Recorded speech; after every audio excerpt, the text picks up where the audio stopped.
Когда-то очень сильно на хайпе были игры на колдострой, а потом начали появляться игры на колдострой с игровым полем. Сейчас очень сильно на хайпе игры на взятки. И не поверите, но с игровым полем они тоже есть, и сегодня начнем с одной из таких.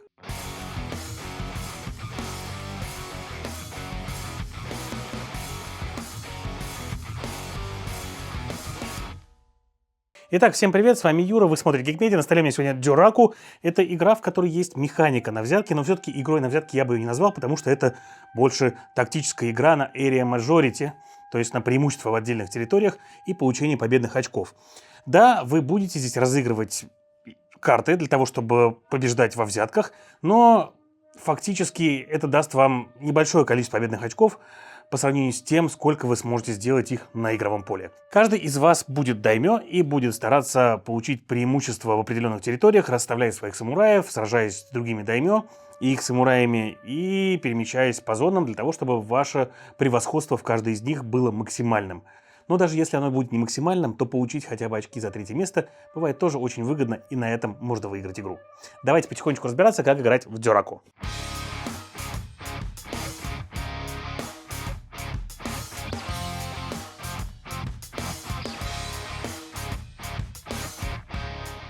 Итак, в начале игры каждый игрок получит себе вот такую вот случайную карту.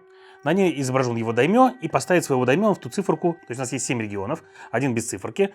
И это важный регион Киото. Как раз мы будем наступать на Киото справа налево и бороться за превосходство в нем в том числе. Потому что в третьем раунде игры, а игра идет всего 3 раунда, там максимальное количество очков. То есть да, изначально больше очков здесь, как вот видите, у нас указано, что на первом месте мы здесь получим 7 очков, на втором 4, на третьем 2, а здесь изначально мы получаем 0. Соответственно, очки будут перекочевывать с правой части поля в левую часть поля, и чем дальше вы играете, тем более прибыльными становятся левые регионы, чем правые. Итак, мы поставим своих даймё в регионы с теми цифрами, которые указаны на их карточках. Дальше каждый игрок получит себе определенное количество карт. Например, если мы играем вчетвером, мы получим 5 карт. Одна карта не будет участвовать в заходе. Мы посмотрим на свои карты. Они бывают трех мастей, от 1 до 6, плюс есть карточка ниндзя, вот такая вот. Она без циферки. У нее будет особое свойство.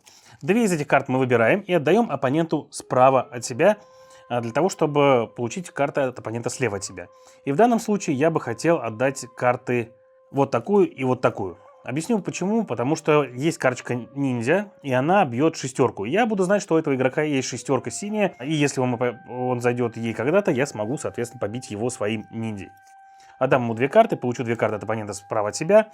И вот я уже вижу, что у меня 1, 2, 3, 4 карты из 6 синих на руках. Одна, соответственно, минимум у него, еще одна может быть у какого-то другого игрока. Я буду пытаться поймать его шестерочку, чтобы побить ее, потому что ниндзя бьет шестерку, но если, соответственно, шестерки в розыгрыше нет, он не бьет никого. После этого мы переходим ко второй фазе игры, и это основная фаза разыгрывания карт. Мы будем играть по одной карте, начиная с того игрока, у которого вот такая карточка, и он будет разыгрывать одну из карт. То есть я, например, могу сыграть пятерочку, этот игрок сыграть должен в масть обязательно.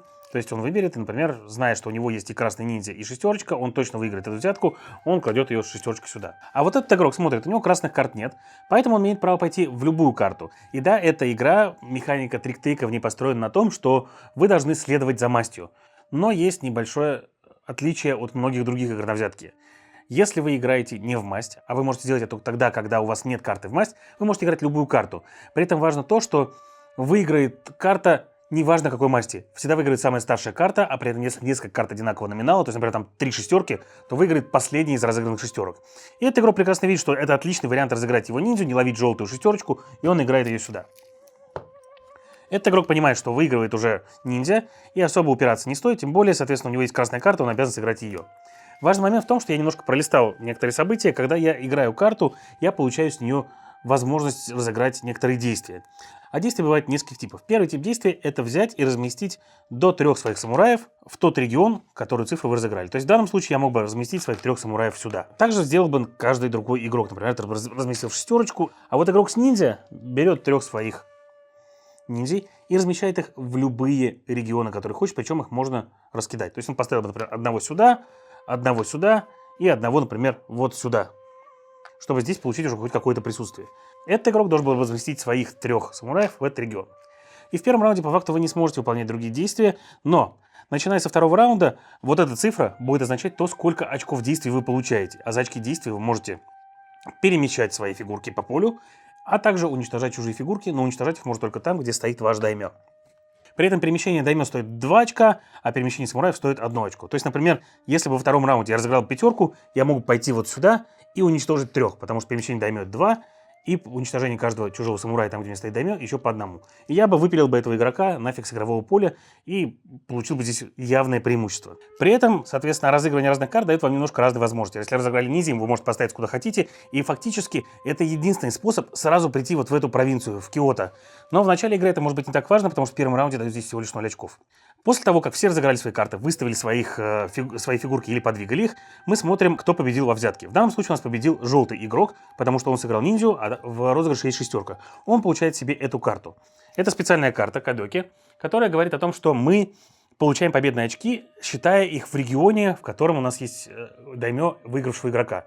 В данном случае выигравший игрок у нас здесь 1, и поэтому он единственный получит 3 очка, потому что он первый, у него больше всего фигурок. Для рассчитывания преимущества в каждой зоне считается следующим образом. Даймё дает 2 очка, каждый самурай дает 1 очко. В данном случае у нас 2 у него, по нулям у остальных, поэтому желтый игрок у нас пойдет на 3 очка. Но если бы, например, у нас была вот такая ситуация, то в данном случае все равно красный игрок получил бы 3 очка, а желтый игрок получил бы 2 очка, и больше никто. А вот в такой ситуации еще и фиолетовый игрок получил бы 1 очко. Эта карточка перешла к нему, мы разыграем новый раунд, также расставляем своих самураев, также, может быть, бегаем где-то, вырезаем и делаем все то, чтобы к концу всех наших карт мы оказались в как можно большем количестве районов и имели там преимущество. И потом, когда все карты разыграны, мы начинаем подсчитывать победные очки. Смотрим каждый регион и выдаем за него победные очки. Здесь первый, второй, третий игрок получает по нулю. Здесь первый игрок получает 2 очка, фиолетовый подвинется на 2. Здесь первый игрок у нас 2 против 1, синий игрок получит 3 победных очка, желтый игрок получит 2 победных очка. Здесь красный игрок получает 4 победных очка, раз, два, три, 4, а желтый получает 2 победных очка, раз, два. Здесь красный игрок получает 5 очков, раз, два, три, 4, 5. И больше никто ничего не получает. Здесь никто ничего не получает, фиолетовый получает 7 очков аж. Раз, два, три, 4, 5, 6, 7. А желтый игрок получает 4 очка и убегает вперед. Раз, два, три, 4. Карты замешиваются все, включая ту, которая была сброшена, раздаются новые карты, и таким образом мы играем 3 раунда. И вот почему я говорю о том, что эта игра не игра на взятки. Потому что это здесь не основная механика. То есть вы прекрасно видели, что за то, что мы взяли взятку, мы получили там 3 очка. И максимум в розыгрыше у нас получается 15 очков на взятках. И при этом они зависят от того, у кого преимущество в той зоне, кто выиграл взятку. То есть фактически, если у вас нет преимущества, или, например, вы вот здесь вот были бы третьим, то есть, например, стояло бы вот так вот, и желтый игрок, когда взял взятку, оказался бы здесь, и мы считали бы здесь, то он получил бы 0 очков, и фактически, может быть, ему взятку брать-то и невыгодно. Было бы неплохо разыграть другую карту, которая поставила бы его самураев в какой-то регион поближе к Киото, например, на будущее, или позволила бы ему хорошо перемещаться, или выставить куда-нибудь еще. То есть очков на взятках на самом деле не так много, но они все равно полезны, и они могут вам все-таки сказаться на победе. Конечно же, поскольку это игра на картах, причем так называемых малых картах, у вас всего 5 карт в руке, из которых вы еще обязаны 2 отдать, чтобы получить 2, раздача очень влияет. То есть, да, игроки, у которых там пришло там 3-4 шестерки, могут, особенно в последних раундах, очень сильно доминировать на поле за счет того, что они могут много пробежать, например, своим даймё, многих вырезать и так далее. Но это игра и тактическая. Вам нужно понимать, где вам стоять, вам нужно понимать, что вы будете делать и где вы получите победные очки. Потому что даже оказавшись, например, на 3-м месте во втором раунде вот в этих 3 локациях, вы получите 6 победных очков. А для этого вам иногда достаточно иметь одного самурая, одного самурая, одного самурая. При том, что как бы тот, кто боролся здесь за превосходство, получит всего 5. А вы при этом еще где-то получите еще там 2-3 очечка, еще 5 и так далее, и так далее, и так далее. А для того, чтобы разнообразить игру для тех, кто уже в нее достаточно много поиграл, в игре есть специальные правила вариантов. Это 6 специальных карточек. На игру выбираются 2 или раздаются случайным образом, и они немного меняют правила игры. Они могут вам сказать о том, что в фазу престижа вы будете получать дополнительные победные очки по номеру региона, где есть. Немного меняют условия скоринга и так далее. И это немного разноображивает игровой процесс, но в целом игра сама в себе достаточно элегантная. Если вы любите игры на преимущество в территориях, и вы фанат игр на взятки, то стоит ее попробовать, потому что она даст вам некий новый игровой опыт на ваших любимых механиках.